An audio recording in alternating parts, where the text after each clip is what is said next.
A Segunda Era. A Tragédia de Alexandre e Samira, Parte 2.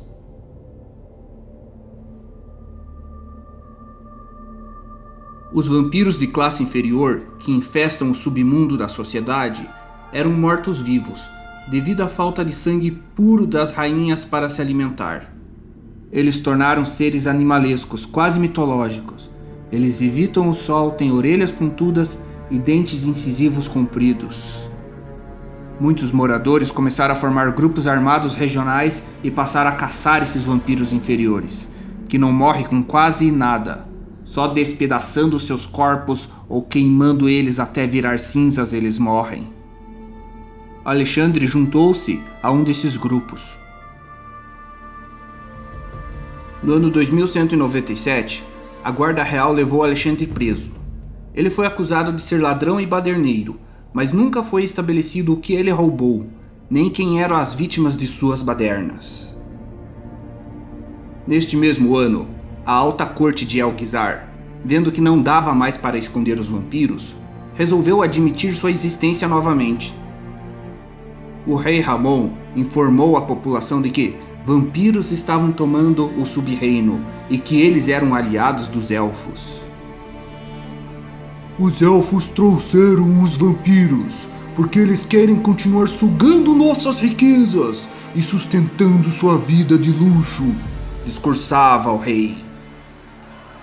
Iniciou-se uma perseguição aberta aos elfos. Milícias eram organizadas para descobrir e denunciar quem os ajudavam. Ironicamente, os maiores membros dessas milícias eram justamente os pacifistas. Elfos são amigos de vampiros, diziam as multidões, armadas com facões e com tochas. Samira era uma das que denunciavam os elfos. Ela sentia: Alexandre estava certo. Os vampiros existem e eles levaram meu irmão. Malditos elfos. Uma noite, uma família de elfos fora descoberta pela milícia da qual Samira fazia parte. Eles estavam tentando fugir de Elgizar, junto de alguns homens. Alexandre estava entre eles. Alexandre, você escapou da prisão. Samira, você está ajudando os vampiros? Eu é que pergunto. Os elfos são amigos de vampiros. Eles estão ajudando na invasão. Sua tola. Os nobres é que são amigos de vampiros. Do que você está falando? Os nobres são nossos amigos. Eles cuidam de nós. Amigos? Olha o que eles fizeram comigo! Retrucou Alexandre, mostrando as cicatrizes. Provavelmente, ele tinha seu sangue drenado constantemente durante o tempo que passou preso.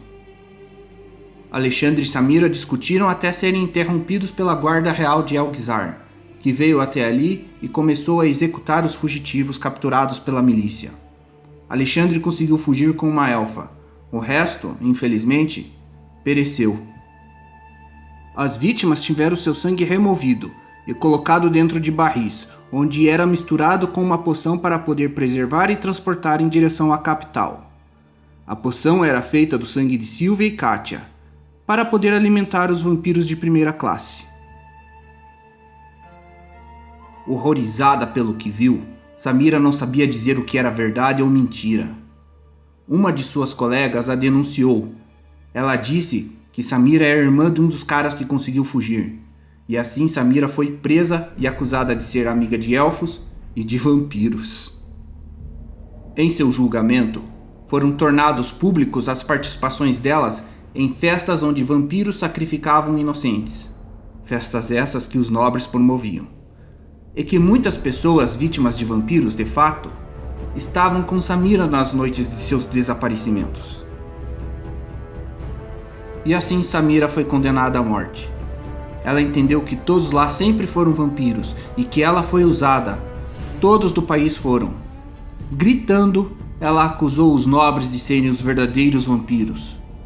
Mas todos apenas riram dela, assim como ela fazia com seu irmão. Samira foi amarrada junto de outros condenados, em uma espécie de coliseu, uma arena de batalha, com uma plateia de 2.000 pessoas, enquanto vampiros de classe inferior eram soltos para beber o seu sangue. As criaturas se aproximavam chiando como monstros. Vestidos com uma capa para esconder suas feições bestiais, era possível ver apenas partes de seus corpos.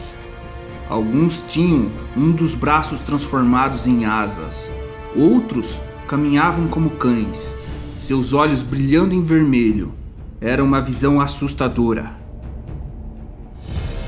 Um deles chegou até Samira, que chorava de medo, e lentamente mordeu-lhe na garganta. A mordida foi ficando mais forte, e logo a criatura se prendeu com tanta força que quebrou o pescoço da garota. Assim Samira morreu.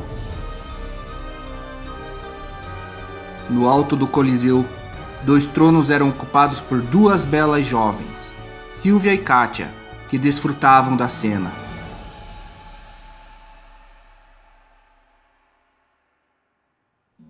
Ao longe, Alexandre e a elfa Tamires observam Elgizar das montanhas.